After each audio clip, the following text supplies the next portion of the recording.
itu ya materialisme. Subuhan dunia itu, duit itu akan menjadi pembelot akidah kita.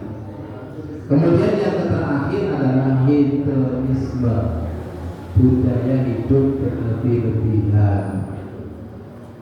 Kata Pak Zen, memang mobil itu menggoda kita, gitu ya. Ya kalau memang belum punya boleh loh Pak Zen punya satu, gitu ya. Tapi kalau sudah punya satu jangan dua, gitu ya. Kalau sudah punya dua kok tiga, punya tiga kok empat, gitu ya. Dan sebagainya. Ya silakan kalau ingin punya banyak, asal zakatnya jelas, gitu ya. Saya pernah ditanya, Ustaz, saya ini apakah harus mengeluarkan zakat? Loh masalahnya apa? Secara nisab sudah cukup. Nah, nisab zakat itu sudah cukup. Tapi saya punya utang. Nah, utangnya untuk apa? Utangnya untuk membeli rumah yang kedua. Nah, membeli rumah kedua. Ini yang tanya bukan bapak-bapak pas sedikit, ibu-ibu. Untuk membeli rumah yang kedua.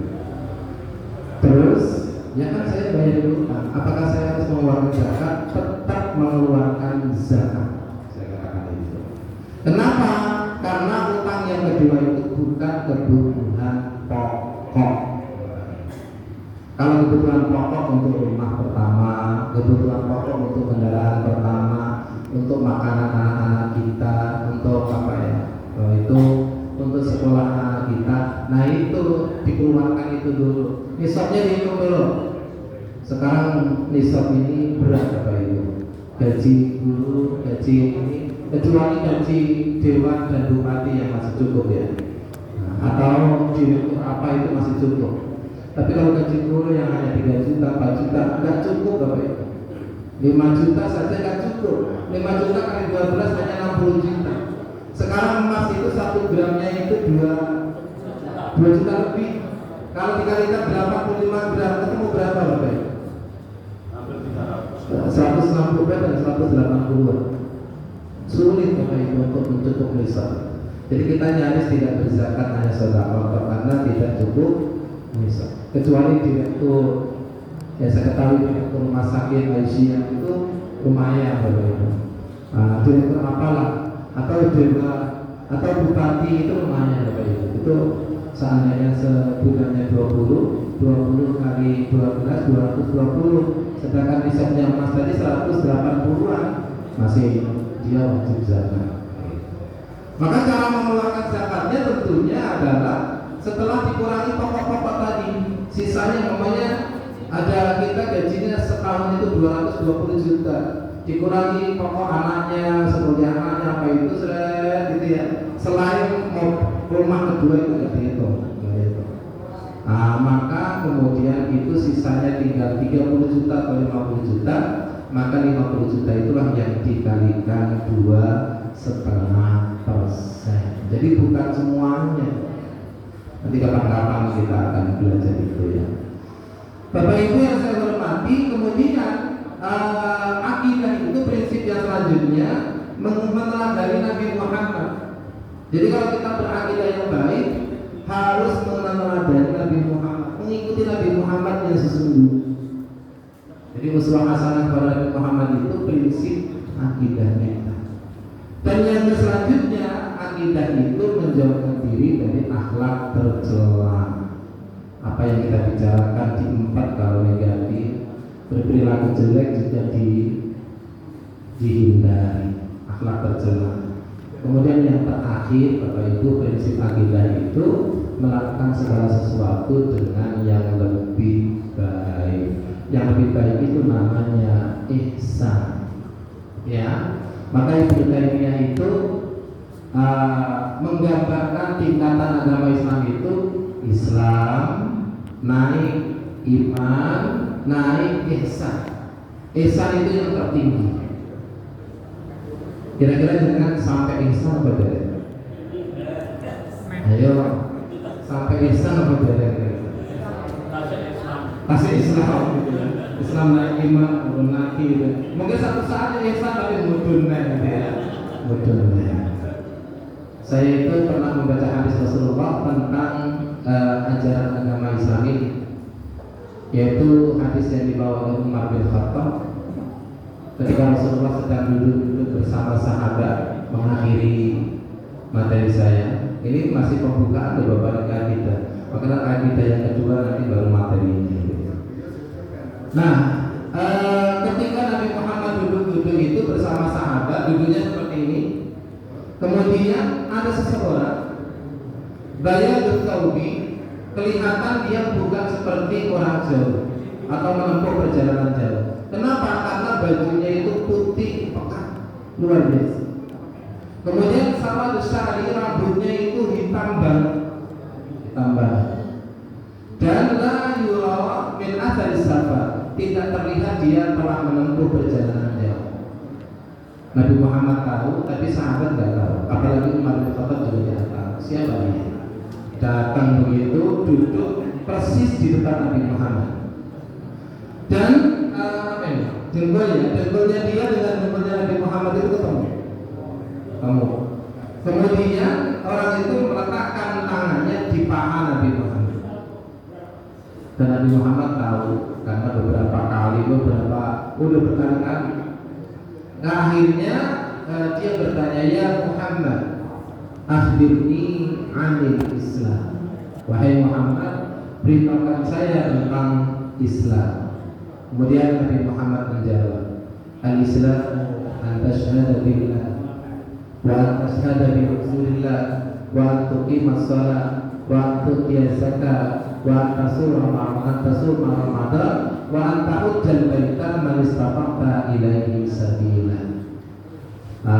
Kemudian dia menjawab, sodaqta. Jadi itu namanya rukun Islam itu kan itu ya Bapak Ibu, syahadat tauhid, syahadat Rasul, sholat, zakat, puasa dan haji.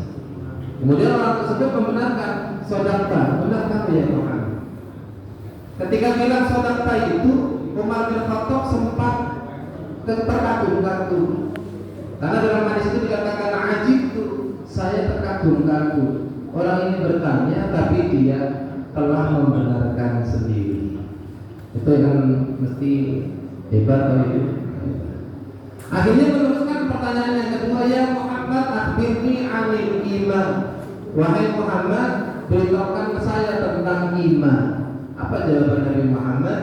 Al-iman an tu'mina billahi wa malaikatihi wa kutubihi wa rusulihi wal yawmil akhir wal qadari khairihi wa syarrihi. Itu kalau jangan pahami, itu rukun iman yang akan kita bahas di pertemuan kedua dan ketiga nanti. Ini kan masih prolog Bapak Ibu. Masih awal perkenalan, iftitah, muqaddimah. Kemudian seseorang itu mengatakan, sodaqta, benar kamu ya Muhammad. Akhirnya pertanyaan yang ketiga, tapi dalam hadis yang lain ada pertanyaan yang keempat, tapi saya hanya 3 saja. Kemudian orang tersebut mengatakan, ya Muhammad, akhbirni anil ihsan. Itulah yang dipakai oleh Ibnu Taimiyah menjadi tingkatan ajaran agama Islam, iman, ihsan. Kemudian Nabi Muhammad menjawab, al-ihsanu an ta'budallah ka'annaka tarahu fa illam takun tarahu ka'annahu yaraka. Apa Bapak Ibu? Yang ihsan ini apa?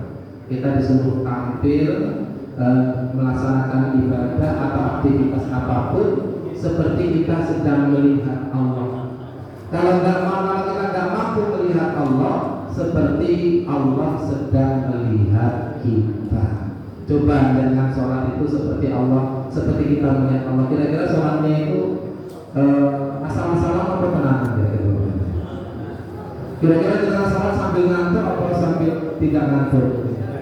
Nah, Masya Allah gitu ya. Itu baru sholat, belum aktivitas berorganisasi, mencurut tampil yang lebih baik dan sebagainya. Mudah-mudahan Bapak Ibu kita bisa ya. Amin ya Rabbal. Akhirnya orang tersebut izin keluar, pamit. Kemudian Nabi Muhammad bertanya kepada Umar, ya Umar, manis sa'il. Wahai Umar, siapa yang bertanya tadi? Apa jawaban Umar? Allah wa Rasuluhu a'lam. Hanya Allah dan Rasulnya yang mengetahui. Kemudian Nabi Muhammad mengatakan, huwa Jibril. Dia adalah malaikat Jibril yu'allimuna andinina, mengajarkan kepada kita tentang agama Islam. Dari situ Bapak Ibu, Ibnu Taimiyah mendefinisikan bahwa darajatul Islam itu tiga. Pertama, Islam itu sendiri, naik iman. Mudah-mudahan kita sudah naik iman ya Bapak Ibu ya. Iman, dan kita naik lagi kalau bisa ihsan. Mudah-mudahan ihsan ini menjadi ciri khas kita bermuhammadiyah, mengerjakan yang terbaik, tepat waktu, ya Bapak Ibu ya, dan sebagainya. Saya tadi sudah berusaha tepat waktu Bapak Ibu. Saya lupa kalau masih Bujai sudah keempat kali kalau saya kesini. Oh ya bilang, oh ya kali sampai tembus Paningan tadi berdasarkan desa Paningan. Muter lagi ke sini sampai tembusin lagi, diber, kesana lagi, bayar lagi, kesini lagi. Ya Allah, memang minta maaf itu kelemahan saya kalau kebiasaan mungkin di Supi itu kan enak loh, sampai pas nyetir sendiri bingung Bapak Ibu. Nah, padahal saya sudah keempat kalau nggak salah kesini keempat. Mohon maaf ya Bapak Ibu ya, sehingga waktunya nanti tidak tepat. Nah, sebelum barangkali itu yang bisa saya sampaikan sebagai pendahuluan. Nanti di pertemuan selanjutnya baru 3 iman itu nanti kita kaji, kemudian pertemuan selanjutnya 3 iman, 3 rukun iman yang lainnya kita kaji. Mudah-mudahan tepat waktunya akidah 1, akidah 2, dan akidah 3. Ada pertanyaan Bapak Ibu? Enggak ada ya? Enggak ada pertanyaan dong? Enggak ada Bapak Ibu? Cukup? Iya. Monggo. Nggih. Silakan. Nggih. Ya. Biasanya imam itu bertakbir itu diakhirkan, kadang-kadang kalau bicara malah berukun yang lain. Sehingga Allah ketika betul mungkin istilahnya Allah akan di posisi sujud. Karena mampu mengikuti gerakan itu, apakah sesuai dengan selesainya takbir ataukah sesuai dengan gerakan imam? Iya. Terus apakah ada dalilnya dari imam-imam tersebut mengakhirkan takbir intikal malah yang lebih parah sampai tertentu? Mungkin ada kalau. Iya. Kalau nggak salah yang saya rekam dari kajian tadi itu memang ada beberapa hadis isyarat sholat itu yang berupa takbir. Nah, dengan katakan takbir intikal. Tapi kalau di kajian kita isyarat sholat takbir itu. Takbir itu kan isyarat sholat. Nah, dalam hadis yang pertama Rasulullah itu idza kabbar, gitu ya, Rasulullah itu takbir dulu, Allah takbir dulu. Sebentar, kabar. Kita kabar itu berarti mengucapkan kata takbir dulu, Allahu Akbar, kemudian dibarengi dengan mengangkat tangan. Itu jadi Rasulullah itu mengatakan Allahu Akbar baru mengangkat tangan. Itu ya. Rafa'a yadayhi summa yu'adhi bihima udhunayhi, sampai kemudian sejajar dengan tangan. Kemudian dalam hadis yang kedua Rasulullah itu mengangkat tangan dulu. Rafa'a yadayhi, kan gitu ya, angkat tangan dulu sampai sejajar dengan pundak, summa kabbar, kemudian mengucapkan kata takbir. Allahu Akbar. Jadi Allahu Akbar. Kalau yang pertama tadi Allahu Akbar baru mengangkat tangan.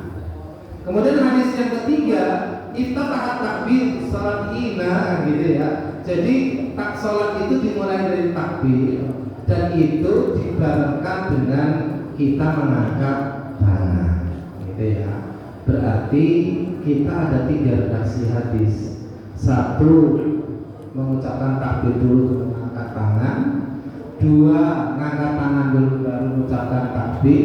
Yang ketiga bareng, gitu ya, bareng sambil mengangkat tangan.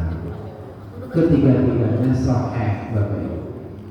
sahih berarti itu. Tapi karena tarjih itu ainal arjah, mana yang lebih kuat, kemudian dipilihlah yang ketiga. Jadi takbir itu bareng. Tapi kalau ada imam kok tidak bareng, ya boten napa-napa. Boleh Bapak Ibu, boleh gitu. Jadi seperti itu.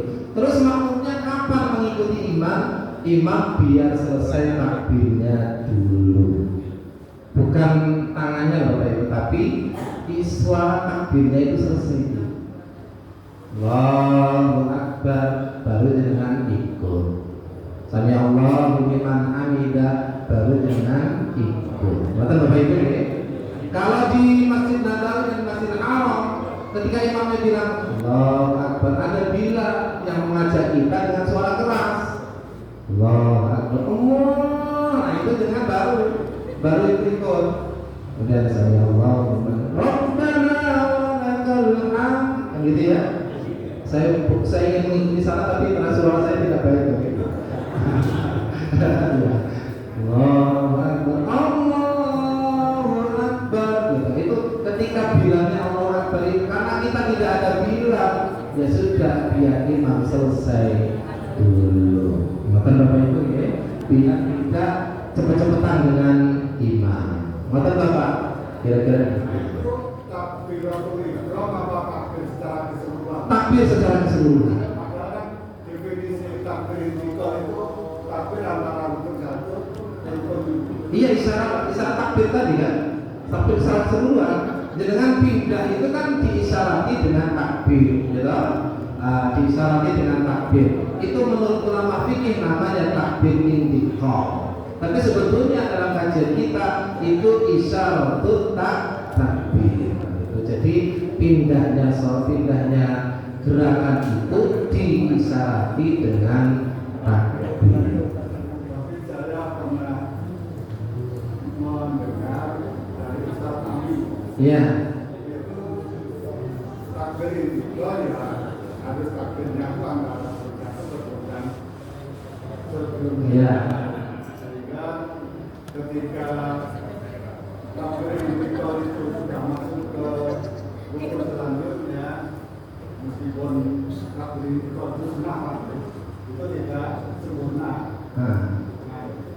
Iya. Maksudnya gimana Bapak? Contohnya ini, kalau prakteknya ketika imam sujud, Allahu Akbar itu dalam posisi sujud, tidak sujud. Kan padahal secara definisi intikal itu dari rukun ke rukun yang lain, tapi ini sudah malah masuk ke rukun yang lain, bukan antara lagi. Nah, maksud saya Allahu Akbar itu jadinya ketika imam sujud itu bacaannya bukan subhana Allah saja, tapi Allahu Akbar, subhana Allah dan seterusnya itu. Iya. Sehingga kita itu mengikuti Allahu Akbar-nya atau gerakannya. Iya. Kalau jenengan ada di belakang, bagaimana dengan mengikuti? Mengikuti makmum yang depan. Angel Pak, angel. Maka jenengan kalau di belakang itu mengikuti isyarat. Maka dari itu imam itu harus pakai mic, ya toh? Enggak denger kalau yang belakang itu mengikutinya. Allahu Akbar, nah ikut Allahu Akbar. Maka dari itu takbiratul intiqal itu kemudian tidak sampai terlalu jauh memahaminya. Nah, jadi sebaiknya kita mengikuti hadis tadi, boleh dengan takbir dulu baru gerakan, boleh dengan gerakan dulu baru takbir, atau boleh yang paling hebat itu, karena yang paling hebat itu menurut haji yaitu bareng Allah, Sami Allah itu bareng, gitu ya. Makmumnya kapan kita akan ikut, yaitu selesai imam mengisyarati takbir. Bubarnya itu di bawah, ya sudah, imamnya panjang sekali, Allah, gitu ya. Itu kalau Muhammad itu terlalu panjang kali gitu ya. Ya Allah Akbar gitu. Allah. Padahal antara isyarat satu dengan isyarat yang lain itu Nah gitu ya, Allahu Akbar. Rukunya pendek, pas sujud Allahu Akbar. Nah itu yang pas itu antara ruku dan sujud juga sama gitu ya. Agar makmumnya itu gak kebingungan sampai baru bersama imamnya baru waduh gitu ya. Baru makmumnya sujud, imamnya sudah selesai gitu ya. Sama Allah Akbar sebagainya. Maka jadi imam itu ya lebih cerdas juga. Ya toh? Jadi makmum juga harus cerdas, harus cerdas juga gitu. Maka disinilah kita belajar bersama-sama. Wonten Bapak, jadi istilah-istilah fikih memang sering di Muhammadiyah tidak begitu dipakai. Nah, itu yang mudah dipakai adalah istilah-istilah hadis. Karena memang fikih itu contoh ya, istilah fikih ini jenengan kapan mengeluarkan ini? Di waktu tahiyat. Nah, itu kan istilah hadis. Kalau istilah fikih itu jenengan mengeluarkan hal ini ketika asyhadu an la ilaha illallah. Ya toh? Karena mayoritas ulama itu bukan mayoritas Syafi'iyah itu lebih mazhab Syafi'i bukan Syafi'i. Mazhab Syafi'i itu asyhadu an la ilaha illallah. Itu namanya isyaratut tauhid. Isyarat tauhid menurut ulama fikih. Tapi menurut ulama hadis gitu ya, itu isyarat tauhid itu enggak ada hadisnya. Enggak ada hadisnya. Jangan cari hadisnya pun enggak ketemu. Yang ketemu adalah hadis kana yushiru bi asbu'ihi idza da'a wa la yuharribuha. Rasulullah itu menunjukkan jarinya kalau berdoa dan tidak menggerak-gerakkan. Gitu ya.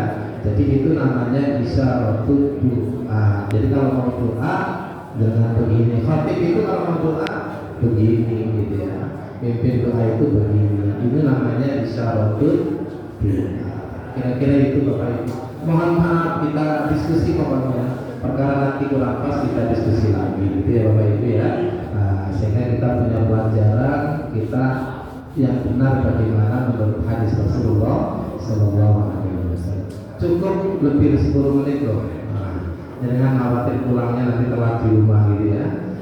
Mari kita tutup dengan bacaan alhamdulillah. Alhamdulillahirobbilalamin. Wassalamualaikum warahmatullahi wabarakatuh.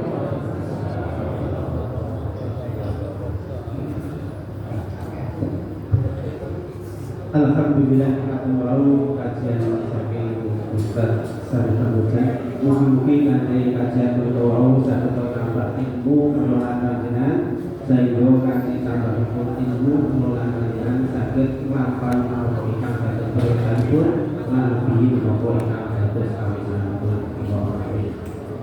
Acara saat jibur di Kopan itu saat ini pun kuno sebagai perawat ekonomi di dalam kita soal 4 nanti mau aturan tidak soal ijazah